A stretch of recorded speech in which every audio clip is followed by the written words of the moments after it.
Hey folks, welcome to the Wednesday evening Bible study. Sorry things are bouncing around. I don't have my desk set up or anything like that, so I'm actually literally using a laptop as a laptop. We are live from Megan's room, but Megan is not in here right now. She's out with a therapy session that's going to be ending any time now. She's doing recreational therapy, or therapeutic recreation. They put the T first, which confuses me because it's physical therapy, it's speech therapy, it is occupational therapy, but recreational therapy is not recreational therapy. It is on her chart as TR, therapeutic recreation. So I find it funny that it's the only one that's kind of backwards. Anyways, wanted to kind of give a little bit of an update on Megan, so I'll pull up the slide here. When she gets in the room, I'm going to have to take a short break to help get her situated in the room. So I'll be bringing up my still slide for a little bit while I get her up in the bed and comfortable. Shouldn't take too terribly long though. Anyways, so Megan had a really bad migraine if you've been following along online. Saturday was kind of kicking off, Sunday it was really bad, and Monday she missed a lot of her therapy sessions because she just couldn't work through the migraine at all. If anybody's ever had migraines before, you know how that goes. This is new to her since the heart attack and recovery. It's clearly related to some of the injury that she's had in her brain, and so today she had her neuro-ophthalmology appointment, and they looked at the brain scans that she had done, the MRIs, talked to us about with the migraines and everything, and we were really more focused on her eyesight, but they seemed to be really focused on the migraines. But anyways, we think things went pretty well with the appointment today. Yesterday, Megan definitely did a little bit better. Still had some struggles, but much improved from Sunday and Monday. And then today, she's doing better still. She missed all of her morning therapy because the neuro-ophthalmology appointment took forever. We didn't get back to the room till almost 1 o'clock. And so she had a little bit of time to eat before getting ready to go to her afternoon therapy sessions. But things things are going well with Megan when she got back at 3:30, I think, from her last therapy session before this one, and I just starting to get her into bed. I just pulled her up and was literally about to stand her up to get her into bed, and somebody came from the playroom or rec room, depending on your what you want to call that. Usually for the older kids, they call it a rec room. The teen room, they have a separate section that's kind of built for the teenagers. And anyways, she's like, yep, I want to go to do that. So she was really kind of feeling puny and didn't really want to deal with anything, wanted to just get up in bed and relax, but had an opportunity to get out of the room, and she's like, let's go for it. And so she's feeling better when she's willing to fight through just the discomfort and general annoyance of all of the different things to be able to go out and have fun.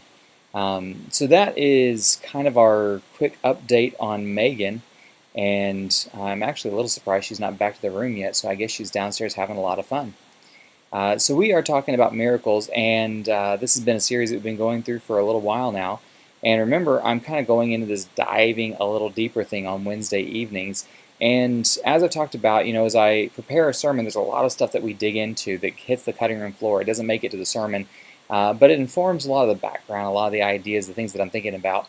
Sometimes it's just a rabbit trail, a tangent that we can follow down. I think that might be something that's helpful for the sermon, but as I get into it, I'm like, oh, this isn't the most helpful thing. And it involves things like the languages, and it involves things like locations, it involves things like the history or the culture, context, looking at the verses before and after of everything that we're going to be covering. And it covers so much stuff to prepare a sermon. And so I think these Wednesday evenings are going to be kind of fun and interesting to see some of the things that didn't make it into the sermon. So a couple of weeks ago, we had covered 2 different healings where Jesus healed people by, in one case, spitting in the guy's eye, in another case, spitting on the ground and making some mud and putting it into the guy's eye. And, I don't know why that particular verse was there, but anyways, that was not supposed to be there. So why spit? That's the big question that I asked myself. And if you remember from the sermons, I kind of got grossed out at the idea of spit. There's a whole backstory around this, and I'm not going to get into it because it's really gross. But I don't love spit. It's kind of my big gross thing. Like I can deal with a lot of stuff, but when we start dealing with spit, it just kind of makes me gag. And I'm like, well, why is Jesus got to use spit for this? And I began researching it, looking around, trying to find different things, and came up with a lot of people apparently have a lot of theories, and most of those theories did not really pan out. But there's a couple theories that I thought were really interesting, and I find them interesting because they get us into other sources. And so there's a lot of different sources for things. We have things called the Apocrypha, and they're largely Jewish origin kind of things that they're texts that don't really fit inside of the Bible. They things like the Maccabees that cover the Maccabean Revolution. It's a lot of history, a lot of helpful information, and it covers God doing absolutely miraculous things. But it doesn't really fit into the canon of the Bible, the approved core scriptures of the Bible. But they also have other things, and so there's the Midrash and the Talmud, and these aren't really Jewish scriptures per se, not in the same way that the Holy Scriptures are, the Pentateuch, those parts of the Bible that we would call the Old Testament. But they are traditions, and they are rules and regulations. They are commentary about the Bible, and they've become very much a part of Jewish culture. And they were created largely in the 2nd century, so after the time of Christ, but they really inform the culture of Judaism, the Pharisees and the Sadducees, and the things that they taught, the rabbinical code, and the way great teachers, great rabbis were holding to these ideas. And so today I want to kind of look outside of our scriptures and see these things, to look into the culture and see what some of those things inform around the idea of why spit. So this one suggestion is Jesus used spit to go against tradition. And so Shabbat 108:20, this is in the Mishnah, it says, to heal a blind man on the Sabbath is prohibited, to inject wine in his eyes. It is also prohibited to make mud with spittle, and smear it into his eyes, which is like, wow, that's exactly what Jesus does in John chapter 9. He makes mud with spit and smears it in his eyes, and it's forbidden, it's prohibited to do this. And so some people said that Jesus did that specifically to go against the tradition, and there's certainly some truth to that idea, and there's probably some tradition around some of these things, but it's there's some key ideas. Jesus only uses mud in one of the miracles of healing sight. He straight up spits another guy's eye. He also gives a guy a wet willy, basically. He puts spit on his finger and sticks it in another guy's ear, which is extremely weird to me. He keeps relying on spit to use these different healings. The other thing that we need to realize is the Mishnah wasn't compiled after Christ's miracle by over 100 years. There's a long time frame, and so there's actually a lot of likelihood that Jesus does this, and so then because of that, this prohibition is put into place, because it's like, well, we don't want Jesus to think it's okay to do these things, so it's not allowed.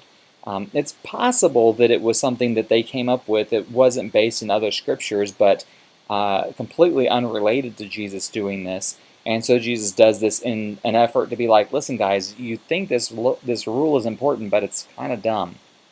But I think it's almost more likely, and one of the reasons I don't get into this on a Sunday morning is really getting into some splitting hairs. Which came first, the chicken or the egg? Which came first, Jesus spitting and making mud and putting in a guy's eye, or their prohibition against doing that? I think it's funny because I find that a lot of prohibitions have really interesting backgrounds. So I remember back in college, they would make new rules every year, and those rules were based on the things that happened the previous semesters. So I remember we used to go on top of there was a second floor of um, Welch, the dorm room the dorm hall that I was in. Uh, the common room had windows that opened up onto the roof of the breezeway, and so literally people set up lawn chairs and stuff on this roof, and looked out over the courtyard. It was kind of the cool place to hang out, and we would just go up there and hang out.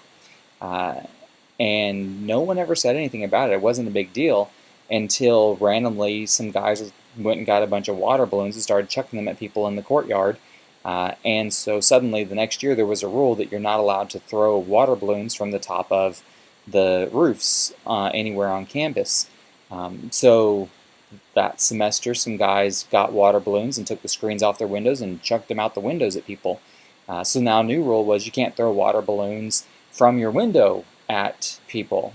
So they just kept finding ways to throw water balloons at people until eventually they just decided to say no throwing water balloons. But see what I'm saying? Like, people make these rules, and so sometimes you see these rules and it's like, where did they come up with the idea for that rule? And I feel like this really just is like, this is exactly where they got the idea for the rule, is Jesus did it and they didn't like it. So another one that's kind of related to these is to prove he is firstborn. So this is in the Talmud, and it's in Bava Batra 126b, verse 11. The Gemara relates. The Gemara is a rabbi. There was a certain man who came before Rabbi Hanina and said to him, I know that this man is a firstborn. Rabbi Hanina said to him, From where do you know? He said to Rabbi Hanina, because when people would come before his father to obtain a cure for the ailing eyes, he would say to them, Go to my son Shechat. As he is a firstborn, and his saliva heals this ailment. And there's actually kind of a longer discussion about this where they go into the nature of where this particular thing comes from and how you're able to determine somebody is a firstborn because their spit can heal people who are their eyes are ailing. Okay, it looks like Megan's coming in, so I'm going to have to take a short break.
Hey folks, sorry for the break there. We got Megan back in bed. She's comfortable.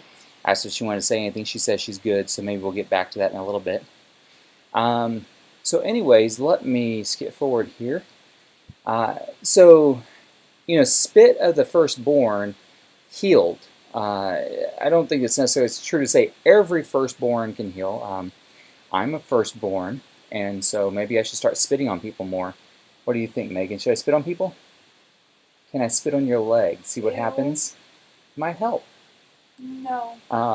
So it's not every firstborn, but it was kind of a thing back then. It wasn't just in Jewish culture, but other cultures held this idea that the saliva of particularly elite individuals could actually bring healing to others, and so it was sought after. They would try and get like the firstborns of the emperor's saliva or different things like that, and use that for medicinal purposes, which seems really, really gross, but it was definitely something that they held to and believed.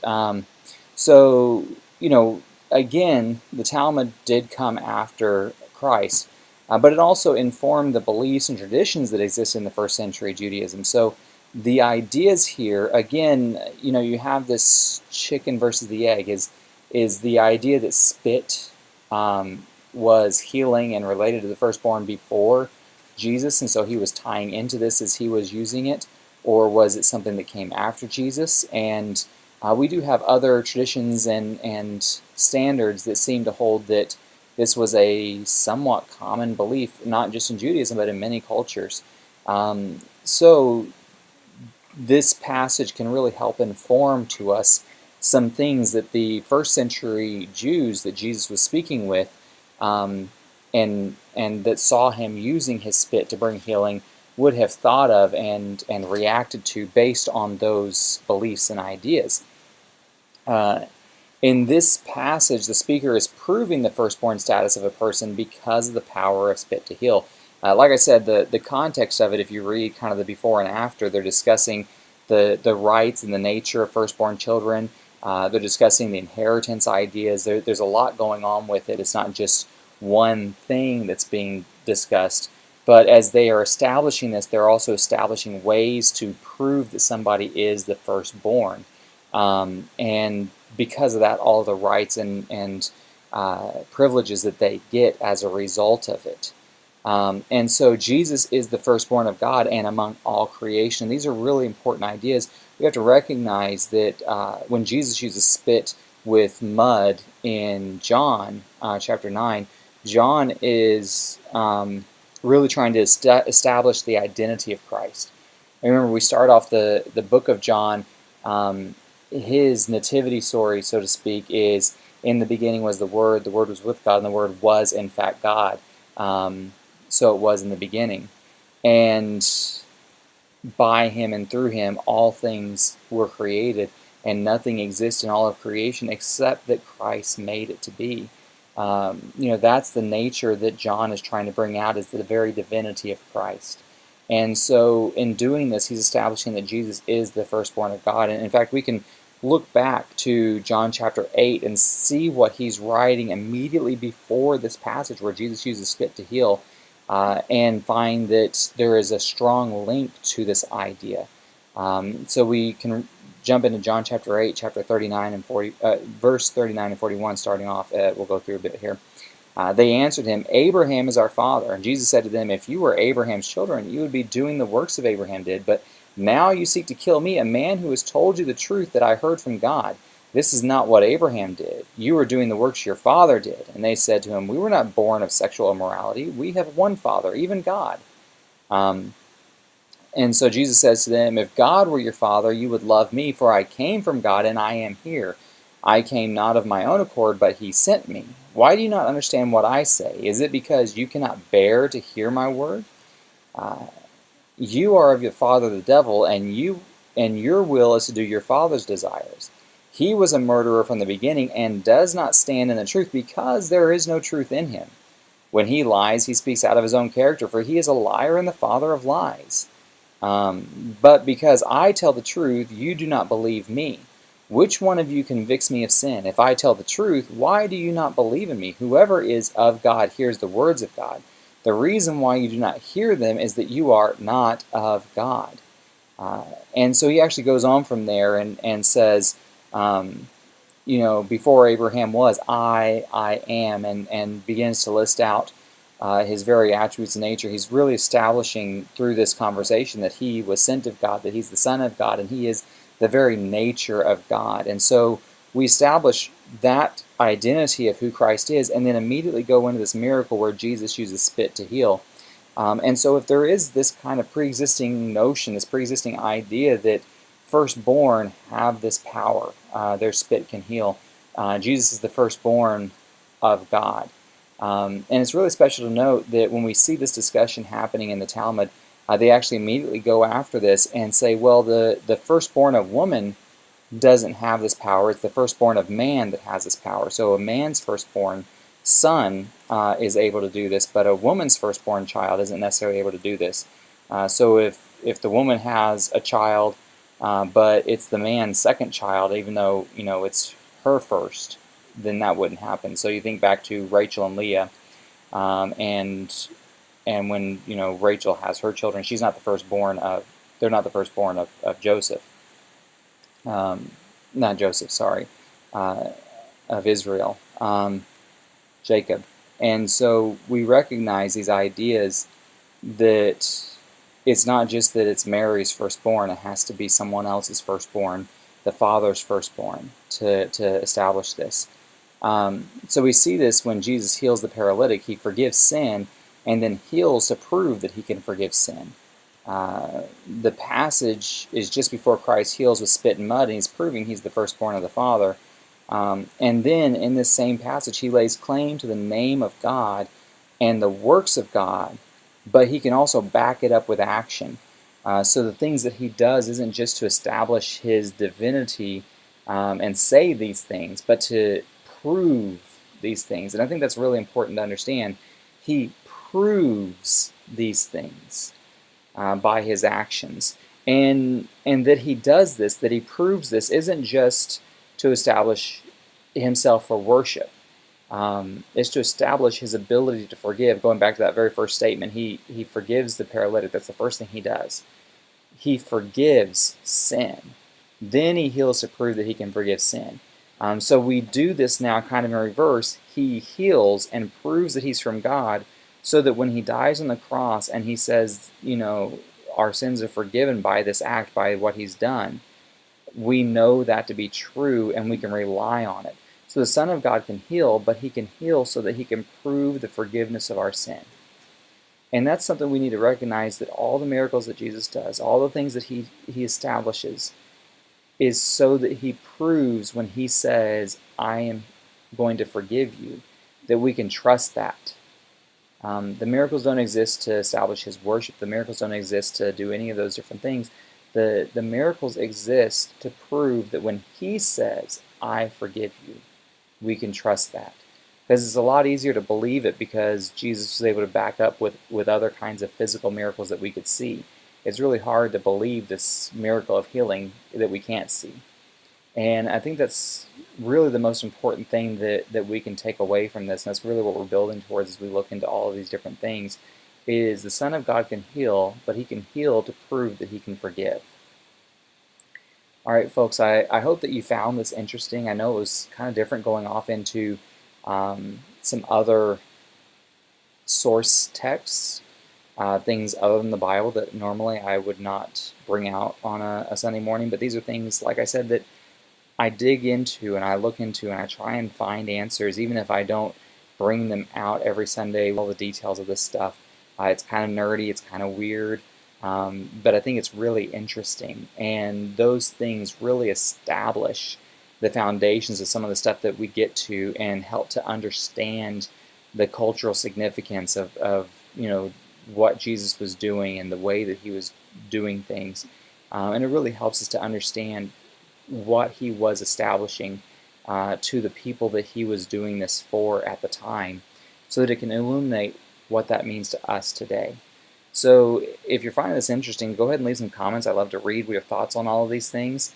maybe be able to reply to them and be involved. I'm looking forward to getting back home and starting up our regular Wednesday night Bible study and having people involved in person and talking in person.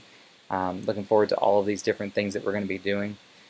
Look forward to seeing everybody Sunday morning. Remember 10:30 at the church or online. Blessings until then. Go in peace.